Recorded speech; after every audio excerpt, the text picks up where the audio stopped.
Imagine standing on a steel deck in the deepest, most desolate stretch of the South Atlantic. It's December of 1928. You're plunging straight into the 42nd parallel, which is a region of the ocean that sailors have known for centuries as the Roaring Forties. Right. And they call it that for a very good reason. Exactly. The darkness out there isn't just an absence of light. You know, it has this physical weight to it. It's an absolute isolating blackness. Yeah, suffocating. It really is. And the temperature of the sea spray that's hitting your face is hovering right at the freezing point. And the wind is this relentless, shrieking gale tearing through, 28 miles of heavy steel rigging suspended hundreds of feet above your head. Which is a terrifying sound on its own, just the shrieking of the wind through those cables. Right. And then you look down, and the waves rolling underneath you are the size of apartment complexes. They're driven by this uninterrupted fetch that literally circles the entire globe. Yeah, because there's no landmass to stop it. It's an environment that is fundamentally hostile to human life. I mean, this other notion doesn't negotiate with engineering. It's a place that completely strips away the illusion of human control. And right in the center of that incredibly violent expanse, we are placing the København, the Big Dane. Oh, man. What a ship. In 1928, this was the largest sailing ship on the planet, just a 430-foot steel titan. It boasted this massive five-masted barque rig, but it also had an auxiliary diesel engine. Right. It was this hybrid marvel of its time, state-of-the-art. Yeah, and it was certified by Lloyd's of London with their absolute highest structural rating, heavily compartmentalized with watertight bulkheads. It was basically a fortress. Okay. It was commanded by a crew of 59 people, the vast majority of whom were just teenage cadets. Which just adds this entire layer of tragedy to the whole thing. It really does. So on December 22nd, 1928, they tap out this routine wireless transmission to a passing steamer, basically just stating that all was well, and they were actually preparing a Christmas feast. Yeah. A totally normal, optimistic message. And then the ship simply ceased to exist. Just gone. Gone. No mayday. No flares spotted. Yeah. Just 59 people and a massive floating fortress instantly erased by the sea. And it remains one of the most chilling and absolute disappearances in maritime history because, not a single verifiable piece of wreckage was ever recovered. Which is why our mission for this deep dive is to try and reconstruct that mystery.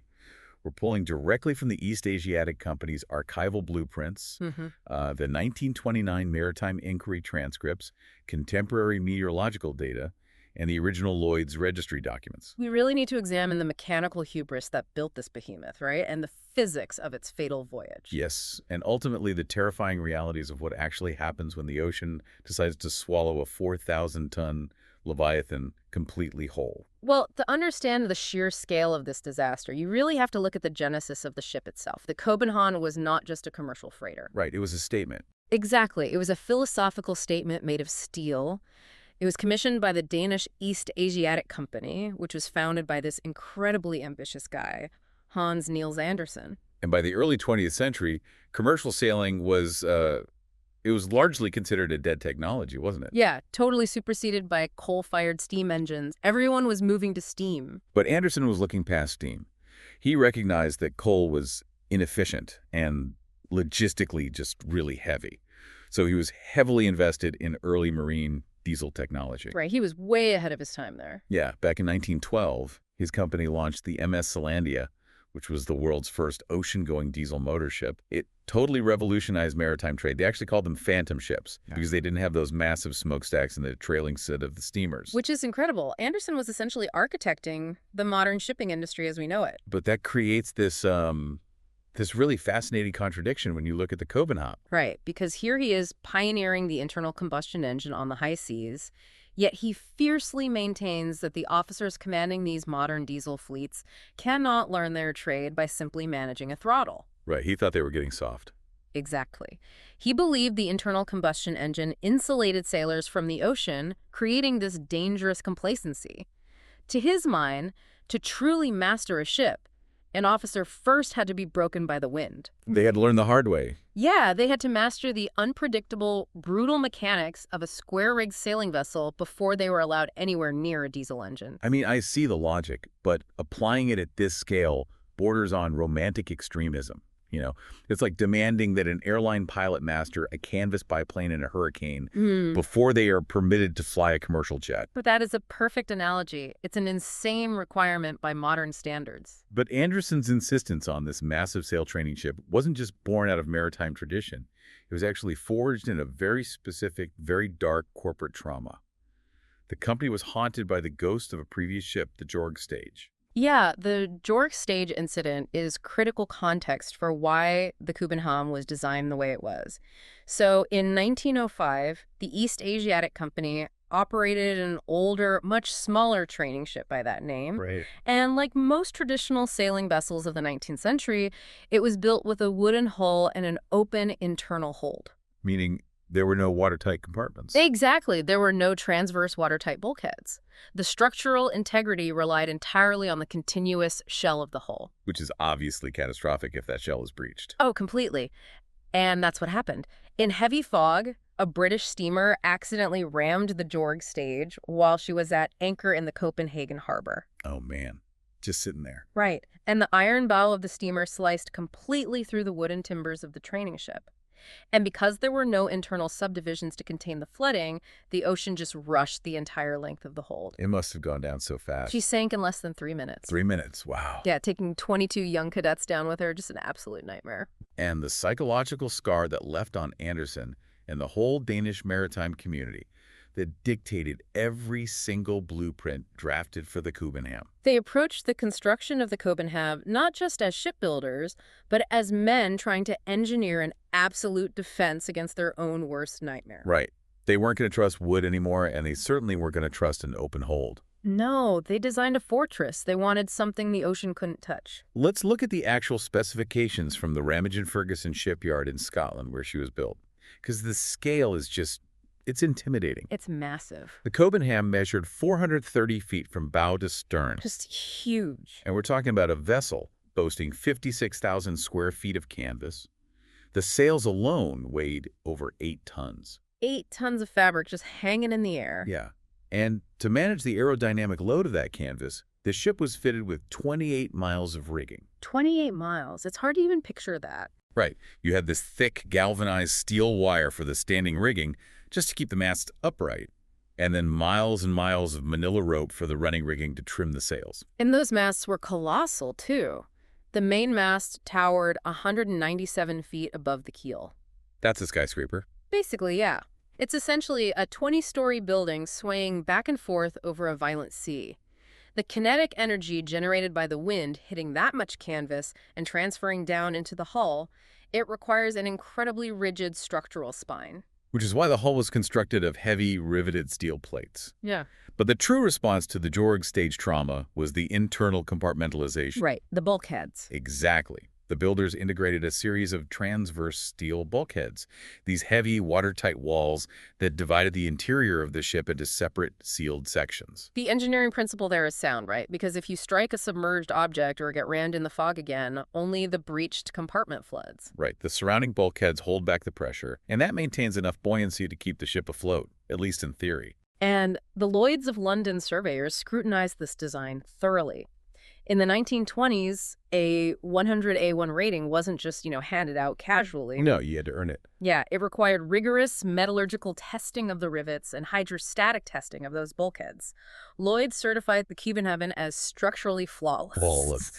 They also equipped it with a powerful 4-cylinder Burmeister and Wain diesel engine that turned a massive reversible propeller, giving the ship the ability to basically power its way out of the doldrums or maneuver away from a lee shore. They had all the fail-safes. All of them. They even mounted a massive figurehead on the bow to cut through the waves. It was Bishop Absalon, this medieval Danish warrior priest clad in armor and carrying a battle axe. That is such an intense aesthetic. I know, right? The entire look of the ship just screamed invulnerability. It was a mechanical titan built to conquer the elements. But, that is the fundamental trap of maritime engineering. The hubris. Exactly. When you build a machine designed to be unsinkable, you cultivate this really dangerous psychological shift. The crew, the company, the public, They all begin to believe that nature has been successfully subjugated. Right, they forget where they are. Yeah, they overlook the reality that the ocean is entirely indifferent to our steel and our bulkheads. The sea is always, always capable of generating a stress vector that exceeds the metallurgical tolerance of the materials. But for 7 years, though, it seemed like the engineers had actually won. The Copenhagen's operational life was spectacular. It really was. Her maiden voyage in 1921 was this grueling 404-day circumnavigation of the globe, and she performed flawlessly. Just a perfect run. And she completed 9 successful commercial voyages after that, hauling heavy bulk cargo like timber and wheat across the most treacherous oceans on Earth without a single structural failure. She became an absolute international sensation. When she docked in foreign ports, thousands of people would line the wharves just to look at her. Yeah, I read that in Copenhagen, crowds of 12,000 people, including the Danish royal family, would come out to celebrate her departures. Wow. She was a working monument to Danish maritime supremacy. Everyone worshipped this ship. Which is why that spotless track record makes the absolute erasure of her 10th voyage profoundly unsettling. Right, because a machine with no history of structural fatigue, piloted by the most elite sailors in the country, it doesn't just vanish without cause. No, it doesn't. Which forces us to look really closely at the human element of that final voyage. When the København departed Denmark in September 1928, she was carrying 60 souls. 15 were professional crew, the captain, mates, engineers, and bosuns. And the other 45 were cadets. Right. And to secure a berth on the København, that was the highest honor for a young sailor in Denmark. These weren't conscripts. They were the absolute elite trainees of the merchant marine. They had already completed rigorous schooling. They'd served time on smaller training vessels. They were chosen for their physical endurance and their sharp minds. But when you look at the actual crew manifest, the demographic reality is jarring. The average age of those 45 cadets was exactly 17 years old. 17? I mean, just think about that. Right. The entire operation of this 400-foot industrial leviathan rested on the shoulders of high school juniors. And even the leadership was remarkably young. Captain Hans Ferdinand Andersen, who, by the way, was no relation to the company founder, he was only 35 years old. And the absolute oldest man on board was the assistant engineer, and he was only 43. It really frames the daily reality of the ship in a completely different light. It really does. You have boys who, mere months earlier, were sitting in classrooms, and now they're suspended 150 feet in the air, leaning over a yardarm in a freezing squall, wrestling with wet, freezing canvas that weighs thousands of pounds. And it's pitch black outside while they're doing it. Right. The sheer physical demand on their bodies was extreme. Yet the archival letters sent home by the cadets from their first ports of call, they paint a picture of immense pride, high spirits, and a profound sense of invincibility. Well, yeah, they felt like they were on top of the world. Exactly. They were sailing on the safest, most famous ship in the world. They felt untouchable. Now, one cadet actually disembarked in Argentina due to a family matter, which brought the final soul count down to 59. And his later testimony is so important because it confirmed that the crew cohesion was excellent. Morale was peaking. But the irony is that the catastrophic chain of events began with an entirely mundane, bureaucratic failure. The København arrived in Buenos Aires on November 17, 1928. They successfully unloaded their cargo of European chalk and bagged cement. And then they just waited. Right. The logistical plan was to take on a new commercial cargo, likely wheat or nitrates, and sail east toward Melbourne, Australia. But the cargo brokers in Buenos Aires failed to secure a load. And the days dragged into weeks. Exactly. You have a crew of highly trained, energetic young men marooned in port, bleeding company money while the ship just sits idle. The pressure on Captain Andersen must have been immense. Oh, absolutely. He's got this expensive machine and a restless crew doing nothing. So finally, after a month of waiting, he makes a critical, fatal operational decision. He orders the ship to set sail for Australia without any commercial cargo. They're going to sail what's called in ballast. And sailing a square-rigged ship of this size in ballast is a delicate and inherently dangerous physical operation. Break that down for us. Why is it so dangerous? Well, a sailing ship relies on a really precise interplay of forces. You have the aerodynamic force of the wind pushing against the sails, which acts on the masts to create a massive overturning moment. Like a lever. Exactly, a lever effect trying to push the ship over onto its side. So to counteract that force, you need an immense amount of weight situated deep in the keel to pull the ship back upright. That is the righting moment. And normally that righting moment is provided by thousands of tons of densely packed commercial cargo, right? Right. Crates, grain, or timber tightly wedged into the hold so it absolutely cannot move. Without that solid mass, the København was dangerously top-heavy. Right, because of all that heavy rigging up high. So to compensate, they utilized the ship's internal water ballast tanks, pumping in about 12,245 tons of seawater. But mathematically, the water wasn't enough to achieve the necessary metacentric height for stability. They required more mass. So the crew had to manually load 700 tons of sand into the cavernous holds. And loading sand into a ship's hold is completely different from loading solid cargo. It introduces this terrifying vulnerability known as the free surface effect, combined with granular liquefaction. Yeah, this is where physics becomes terrifying. Because solid cargo is braced. It stays exactly where you put it, even if the ship rolls 30 degrees to port. But sand is a granular material. Right. Under static conditions, it stays put. But under the dynamic, violent motion of a ship at sea, sand starts to behave like a viscous fluid. The cadets would have spent hours meticulously trimming that sand, shoveling it into perfectly level layers, likely erecting wooden shifting boards to keep it compartmentalized in the hold. But shifting boards have breaking points. If the ship takes a massive, prolonged roll to one side, the sheer stress on that sand overcomes its internal friction. And it avalanches to the low side of the hold. Exactly. And when the ship tries to right itself, the 700 tons of sand doesn't just slide back to the center, it stays on that side. The center of gravity is permanently altered. So the ship develops a severe permanent list. It's dragging its rail closer to the water, drastically reducing the force required for the next waves to capsize it completely. Taking a top-heavy ship relying on shifting sand into the Southern Ocean is a massive, calculated gamble with physics. And the route Captain Anderson selected maximized that gamble. To catch the prevailing westerlies and make good time to Melbourne, he charted a course deep into the Roaring Forties. Which is just a nightmare zone. The geography of the globe at this latitude is unique. Aside from the southern tip of South America and a few specks of island rock, there are no land masses to act as windbreaks. The gale-force winds scream around the circumference of the Earth, building continuous momentum. Right, this creates a terrifying maritime phenomena, infinite fetch.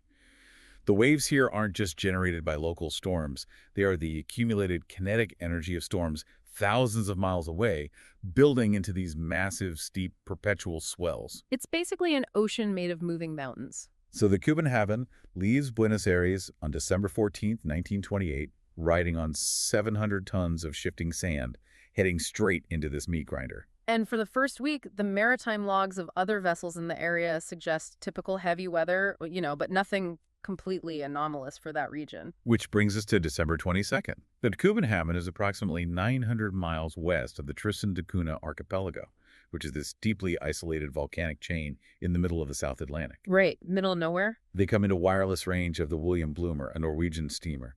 Now, the wireless communication of the area is vital to understand here. The København was equipped with a Marconi spark gap transmitter. Yeah, these were robust but very rudimentary systems. They didn't transmit voice at all. They literally blasted raw bursts of electromagnetic noise in Morse code. And the range was heavily dependent on atmospheric conditions and the ship's battery reserves, typically reaching maybe a few hundred miles. The transmission Captain Anderson sends to the William Bloomer is chilling purely because of its mundane optimism. He confirms their coordinates. He states, all is well.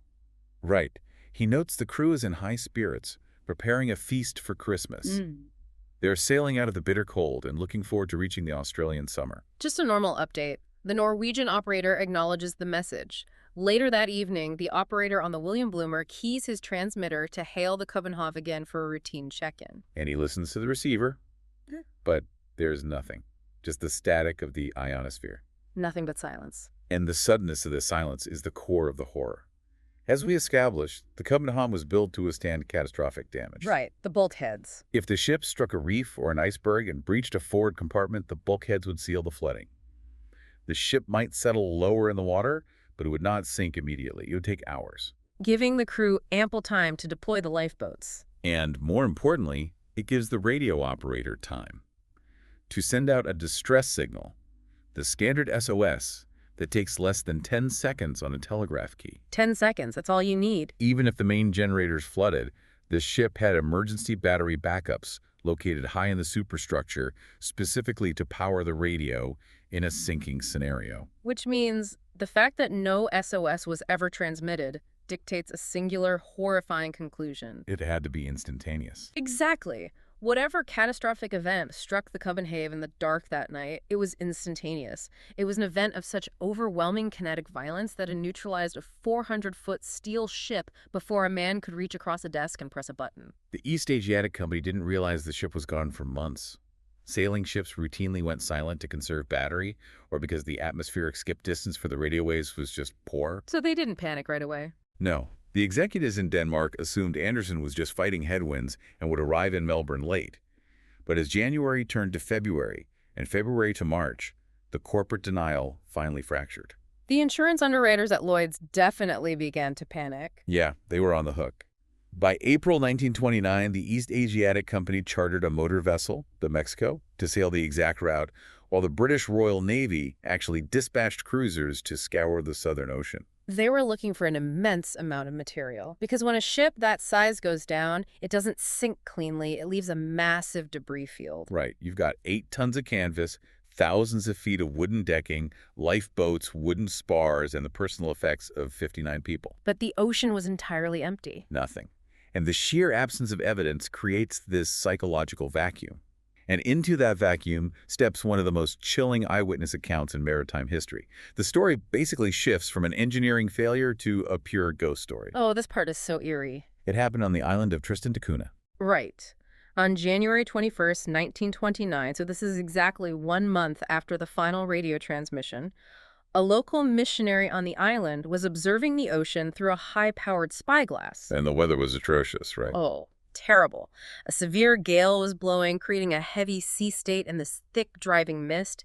And out of that mist, the missionary spots a massive, multi-masted sailing ship drifting past the island. And his description, which he later relayed to the British Admiralty, is deeply specific and entirely unsettling. He notes a massive black hull with a distinct, thick white stripe painted along the sheer line. And that is the exact livery of the København. Exactly. But the ship is mortally wounded. The missionary reports that the foremast and the mainmast are violently broken, shattered above the lower fighting cobs. The ship is riding sluggishly, extremely low in the stern, just wallowing in the troughs of the waves, heavily waterlogged. And the most terrifying detail is the deck. Through the spyglass, the missionary observes that the vessel is completely abandoned. Not a single soul on deck. There is no one at the helm, no figures moving in the rigging. Just a single jubsail fluttering on the bowsprit, catching the gale and dragging this silent, crippled titan blindly through the waves. It's like something out of a horror novel. The local islanders actually gather on the cliffs, but the surf is just too violent to launch their wooden rowboats. They can't reach it. So they are forced to simply watch as this phantom ship drifts past the island, heading straight toward a maze of deadly offshore reefs before vanishing back into the fog. And this narrative of the ghost ship offers a horrifying possibility. That the København was dismasted and breached in a storm, the crew was either washed overboard or abandoned ship in the lifeboats, and the buoyant hull just kept drifting, acting as a floating tomb. But the maritime logs strip away that narrative with ruthless efficiency. When investigators analyzed the shipping lanes for that exact date, they found a match. Yeah, it wasn't the København. No. The Finnish four-masted barque Ponape was transiting the waters around Tristan da Cunha on January 21. And the Ponape also had a black hull with a white stripe. And the Ponape survived her voyage entirely intact. What happened was, in heavy weather, looking through early 20th century optics at an extreme distance, the missionary succumbed to visual distortion. The severe list of the ship and the angles of the sails in the gale created this optical illusion of broken masts. And the sheer scale of the ship caused him to basically miscount the masts from 4 to 5. The debunking of the Tristan da Cunha sighting was psychologically devastating for the families back in Denmark. A ghost story is terrifying, but it is tangible. It means the ship exists in physical space. Removing the ghost story replaced it with the infinitely colder reality that the ship was just gone, erased. Which leaves maritime historians with only physics and meteorology to reconstruct the terror. The Board of Inquiry ultimately focused on 2 primary theories of demise. And theory 1 is the kinetic strike, the iceberg. Right. The geography of the Roaring Forties puts vessels dangerously close to the Antarctic convergence. Massive blocks of glacial ice, some literally the size of small cities, regularly calve off the ice shelf and drift north into the shipping lanes. Yeah, several steamers in the South Atlantic in December 1928 reported navigating through dense, hazardous ice fields. The mechanics of this theory rely entirely on the ship's speed and visibility. The København had no radar. The technology just didn't exist for commercial fleets back then. They navigated purely by sight. Which is useless in the dark. Exactly. In a heavy gale at night or in thick fog, visibility is reduced to zero. With the wind at her back, the ship could easily cruise at 8 to 10 knots. So imagine the physics of that impact. You have a 3,900-ton steel object propelled by the massive force of a gale, slamming into an immovable million-ton wall of glacial ice. The kinetic energy doesn't dissipate. It transfers directly into the hull. The riveted steel plates wouldn't just dent. The shear stress would shear the rivets instantly, tearing a massive longitudinal gash down the side of the ship. Completely bypassing the transverse bolt heads by ripping open multiple compartments simultaneously. And then the ocean rushes in. The water temperature is 28 degrees Fahrenheit. Which is below freezing. It's only kept liquid by the salt content. The influx of thousands of tons of that freezing water in a matter of seconds completely destroys the ship's buoyancy reserve. The human reality of this is just paralyzing to think about. It really is. You are a 17-year-old cadet asleep in your bunk in the forward crew quarters. The noise of the impact would be louder than artillery fire. It's the shrieking, tearing sound of a steel hull ripping apart. You are thrown violently from your bunk in the dark. Right, because the electrical generators instantly short out, plunging the entire ship into absolute blackness. And before you can even stand up, the bulkhead wall of your quarters caves in under the hydrostatic pressure, and the freezing ocean hits you. There's no escaping that. And the ship's immense weight, the diesel engine, the 28 miles of steel rigging, and the 700 tons of sand ballast, it all acts like a giant anchor. The København loses its battle with gravity in under 2 minutes. It just plummets to the abyssal plain. No time for lifeboats, no time for the radio, just an instantaneous violent erasure. As violent as the iceberg theory is, theory 2 is somehow even more terrifying. It involves the ship essentially tearing itself apart, the capsize. This theory revolves entirely around that fatal decision in Buenos Aires, the 700 tons of shifting sand. The Southern Ocean is notorious for rogue waves. These are anomalous, transient waves created when multiple wave trains converge, momentarily stacking up into vertical walls of water that can easily exceed 70 or 80 feet in height. So the ship is sailing at night. The crew can't see this massive rogue wave approaching in the dark. It strikes the ship broadside, hitting the hull with thousands of tons of localized force. And simultaneously, the gale-force wind is pressing against the upper rigging. The 197-foot masts act as a massive lever arm, multiplying the force of the wind and pushing the ship violently onto its beam ends. Meaning the ship rolls so far over that its lower yard arms are actually dragging in the water. Right, and this is exactly when the sand betrays them. As the ship rolls past 40 or 50 degrees, the static friction holding the 700 tons of sand in place completely fails. The sand liquefies and avalanches to the low side of the hold. The weight of the sand is now actively working with the wave and the wind to pull the ship down. The center of gravity violently shifts laterally. The righting moment we talked about earlier is completely destroyed. The ship does not roll back. The massive lever of the masts continues to pull, and the vessel completely inverts. A 4,000-ton steel ship flips entirely upside down. The psychological horror of an inversion is incomprehensible. For the cadets on deck, the horizon violently rotates, plunging them into the freezing black ocean. And they are instantly trapped beneath an inverted forest of steel cables, masts, and 8 tons of canvas acting like a giant net. The lifeboats, which are secured to the deck, are now pinned underneath the submerged hull, completely useless. But inside the hull, it is so much worse. The radiator room is instantly submerged. The ship is upside down, meaning the hatches and companionways are now below you. Air is trapped in the bilges, potentially keeping the inverted steel hull afloat for hours or even days, slowly sinking into the dark, while the crew trapped inside wait in freezing blackness for the air pressure to give out. It's the ultimate nightmare scenario. But both the kinetic strike and the capsize lead to the exact same outcome. Sudden, total disappearance. The radio silence is explained, the lack of wreckage is explained, the heavy rigging dragging everything straight to the bottom. Yeah, the physics make sense. But the human mind abhors a vacuum. When an event provides absolutely no closure, the public will manufacture it, often leading to disturbing hoaxes. And the exploitation of the København tragedy is a really dark study in human psychology. In 1934, so this is 6 years after the disappearance, the New York Times syndicated a report that a diary had been discovered in a sealed glass bottle on Bouvet Island. Bouvet Island is literally the most remote island on Earth. It is an uninhabited, glacier-covered volcanic cone in the deep South Atlantic. And the diary allegedly belonged to one of the young cadets. The text is hauntingly well written. It reads, January 21st. A terrific gale loosed itself at dawn. A piercing cold freezes us. February 9th. All work is stopped on board. Everywhere the icebergs converge upon us. It's so atmospheric. February 22nd. We saw from the distance how the ship was crushed between two icebergs. We saw her lifted up into the air and then slowly reduced to splinters. Tonight, while everyone is sleeping, I make this last entry. Everything convinces me that the sea has taken us beyond the limits of this world. It is an incredibly evocative narrative.